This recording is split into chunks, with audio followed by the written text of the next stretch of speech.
Economic turmoil usually produces a predictable wave of panic, but look closer and you'll see a strange phenomenon. As the majority of people struggle to stay afloat, a select few use that exact same volatility to multiply their wealth.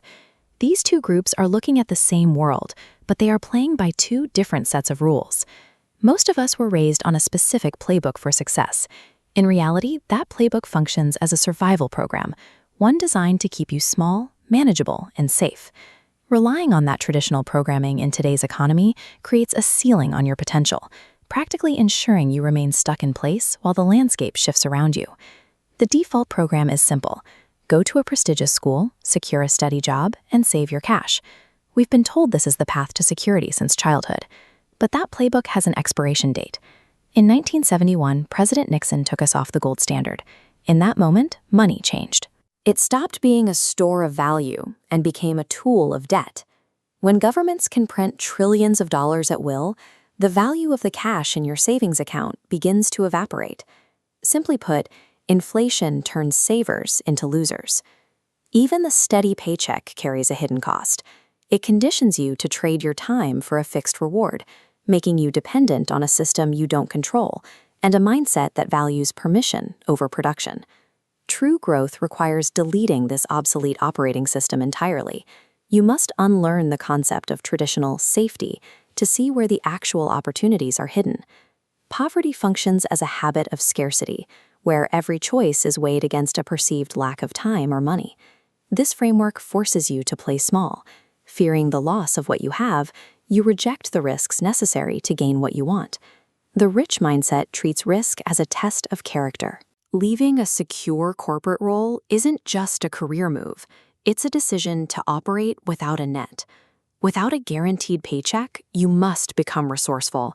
This shift changes how you process mistakes. Instead of viewing failure as a permanent label, you treat it as a necessary data point.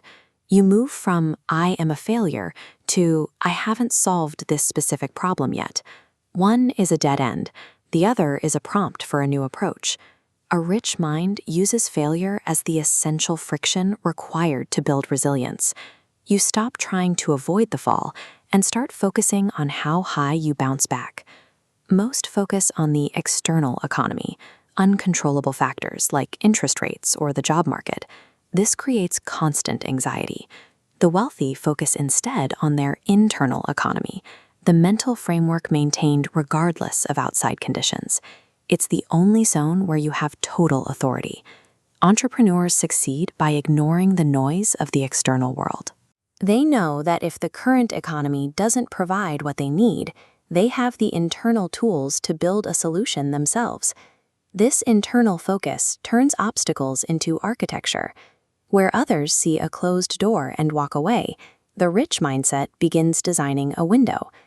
When you stop reacting to every market headline, you gain clarity to study the system itself. This mental space allows the wealthy to master technical tools, like tax codes and debt structures, transforming them from obstacles into instruments of growth. Security isn't something the world grants you. It's something you generate by taking control of your internal focus first. True wealth doesn't require loud boasting or immediate luxury. It begins as a quiet, grounded internal state that values long-term stability over short-term status. Transitioning to this mindset is a matter of daily cognitive choices. You don't need a high bank balance to start thinking like a builder. The first habit is the ruthless prioritization of time.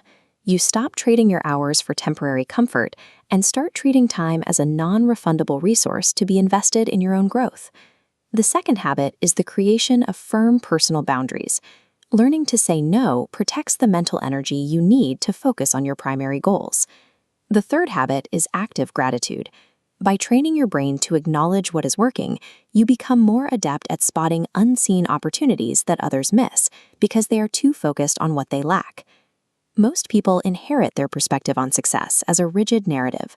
Recognizing that this internal script was written by someone else gives you the authority to begin drafting your own.